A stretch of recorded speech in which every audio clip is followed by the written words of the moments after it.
The NBA 2K series has been the reigning basketball champ lately, beating out NBA Live for a number of seasons.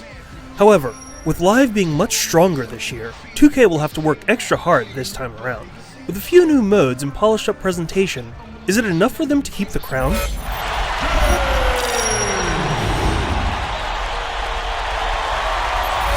Without a doubt, the presentation is the real star of the show this year. The animations are much tighter and the player models look really good. Players don't have that shiny, plastic look that NBA Live is known for, and everything looks fairly realistic.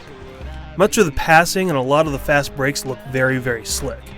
Cloth physics are a little weird sometimes.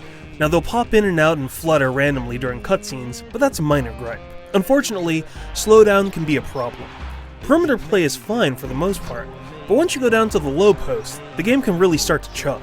Now this isn't really as bad on the PS3, although you'll find random frame hitches and broadcast overlays that can stay on the screen, sometimes obscuring where ball handlers are. On the plus side, 2K has added a new feature called NBA Today. Think Dynamic DNA from the Live series. Basically, all the real-world matchups, news, and stats are updated into your game. The cool thing is that this actually factors into the game's commentary, and it leads to a much more conversational broadcast experience. A ton of real-world stats are also brought into the game as overlays or splash graphics. The whole thing really starts to feel like a game that you would watch on TV.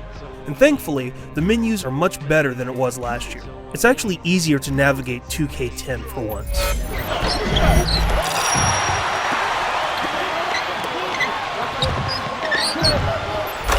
The biggest new feature in 2K10 is My Player mode. It's basically a career mode where you create a player and you work your way through training camps, summer leagues, the draft, and bouncing around teams. If you're not up to snuff, you can also get sent down to the developmental leagues. You gain skill points by playing drills and by taking your player online for online crew games. Now all of this is a great addition to the game, but there are some downsides. Oftentimes you'll get chastised in this mode for absolutely no reason. I got chewed out during one game because the guy I was defending got 2 points on me. 2 points! Your player grade can also drop for absolutely no reason. After calling for the ball once, the game registered this as excessive ball calling. Now this wouldn't be so bad if it didn't affect your grade. In terms of gameplay, the game is as solid as ever. Turbo has been completely redone this year with a bar that depletes. Once that's gone, the player's stamina takes a hit. It's a good system and it works really well. Also good is the new play calling system where you can call both situational and positional calls on the fly. It allows for a lot of flexibility on the court. Now, there's still a bunch of little problems like too many backcourt violations that happen too frequently, the computer passing to guys out of bounds, and a half-second hitch when you press a button during a fast break instead of using the shot stick. Even still, the game is very fast-paced and it plays well. Well, when there's no slowdown, that is.